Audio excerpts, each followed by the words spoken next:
My name is Emma. I am 34 years old. I teach at a primary school in Norwich, England. I have been married to Mark for 9 years. He is quiet and thoughtful. People say he listens more than he talks. They are right. He listens. He forgives. He trusts me completely. But I have been keeping a secret from him for almost 10 years. I never wanted to lie. I didn't plan for my life to turn out this way. But sometimes one mistake leads to another, and then it becomes your whole truth. Before I met Mark, I was in love with someone else. His name was Alex. We met in my last year at university. He laughed a lot and had wild ideas. He wasn't like the careful people I grew up with. Alex was exciting. He wanted to start a business, travel, live freely. I loved him for that. He made me feel free. We were together for 2 years. We dreamed about moving to Manchester and starting a life together. But my family didn't like him. His parents didn't like me either. They said we were too different. Different beliefs, different goals, different everything. I tried to fight for our relationship, but Alex changed. He became distant. Then one day, he disappeared. No call, no message, nothing. A few weeks later, I found out I was pregnant. I sat on the bathroom floor holding the test, shaking. My parents would never accept a child from a man they didn't like. I didn't know where Alex was. I didn't know if he wanted the baby. So I stayed quiet. I cried, then tried to move on. That's when Mark came into my life. He was kind and calm, the opposite of Alex. We met at a dinner party through a family friend.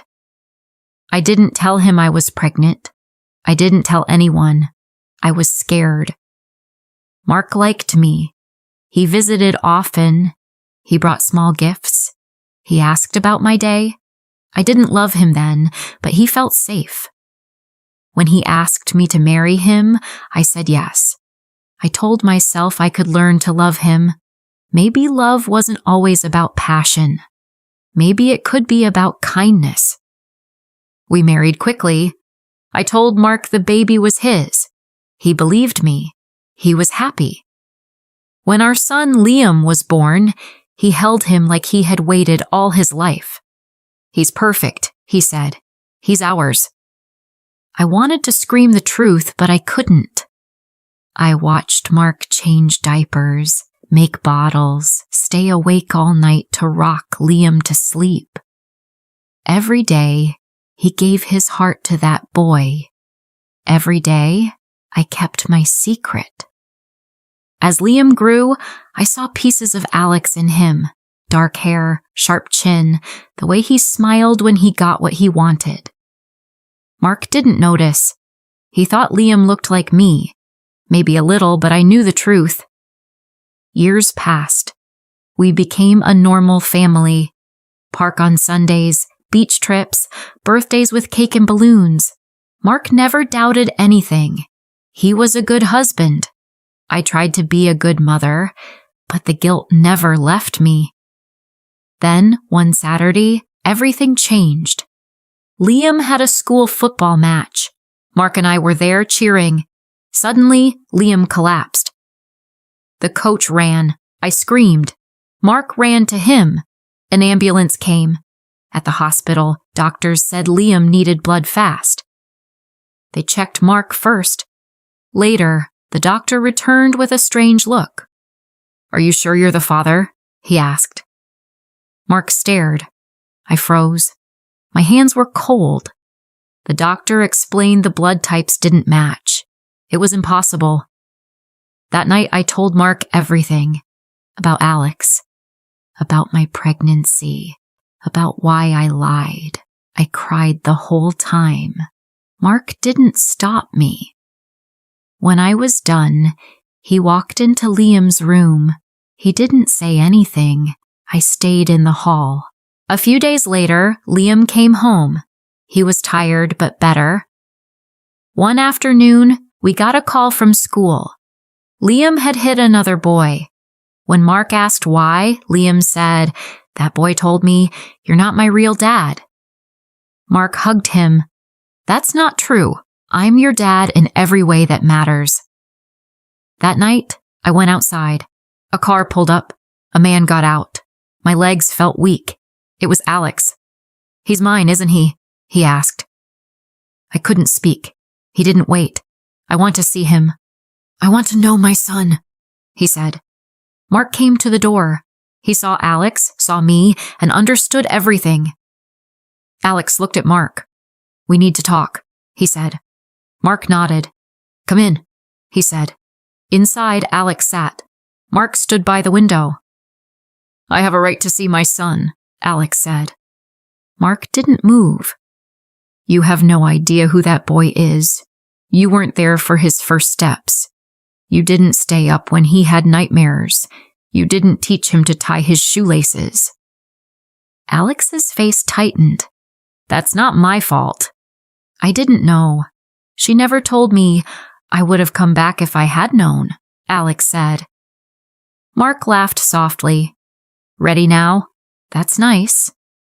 But we've already done the hard part. You can't just walk in and act like a hero." Alex insisted on a DNA test. If Liam was his, he wanted shared custody. Court if he had to. Mark stayed quiet. I asked, "Do you still love me?" He looked at me. "I love Liam. That's what matters." The test confirmed it. Alex was Liam's biological father. Alex asked for visitation. Mark wanted to refuse, but the lawyers said we couldn't stop him. Alex got every other Saturday. Mark became protective. He didn't want Alex in our home. He didn't talk much to me. I knew our love was breaking. I suggested therapy. Mark didn't want to. "What's the point?" he asked. "We can heal. We have to. For Liam. For us," I said. We saw Helen, our therapist. I told Mark everything. He told me how lonely he felt after the truth, how he wanted to leave but couldn't walk away from Liam. One day Helen asked, "Mark, what do you want most?" "I want to be Liam's dad in every way. I want to adopt him," he said. Alex refused at first. Mark said, "We're not erasing you. We're choosing love. Liam deserves a dad who is here every day," Alex agreed. Liam was 8 when Mark adopted him. At the courthouse, I held both their hands. Liam smiled. "Now you're really my dad." "I always was," Mark said. Alex stopped visiting. He sent a birthday card one year, then nothing. We continued therapy. Some wounds take years to heal. We had tough days. Some nights we argued, but we looked at Liam, smart, kind, strong, and knew why we kept going. I asked Mark, "Why did you stay?" "Because I made a promise. Because love isn't about blood. It's about showing up every day, even when it hurts," he said. We traveled to Cornwall one summer, walked on the beach, picked stones. Liam ran into cold water. We laughed.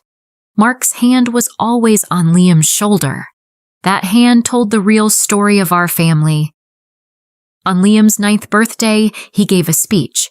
"My family isn't perfect, but it's mine, and I love it." Later, Mark said, "Love is a choice, a hard one, and I choose you. I choose both of you." Some things are too big for words. They live in small gestures, quiet rooms, shared cups of tea. 2 years later, I saw Alex at the supermarket. He asked, "How is he?" "He's happy." "He's loved," I said. "I thought I was ready," he said. But I wasn't. Liam already had a dad. He thanked us and left. Now, 3 years have passed since that hospital day, the day everything fell apart. Or maybe the day everything began. We still have tough days. Marriage isn't a movie. Love isn't clean. But our house is full of warmth. We eat together. talk more, say sorry faster, say thank you more. And we tell Liam every day that he is enough, wanted, loved. Sometimes I think about the past, but I remember where I am now. The truth saved us, even if it broke us first. If you've made mistakes too, know this: you are not alone. Healing begins with honesty. Sometimes love doesn't leave. Sometimes it stays. If you liked this story, please like, comment, share, and subscribe.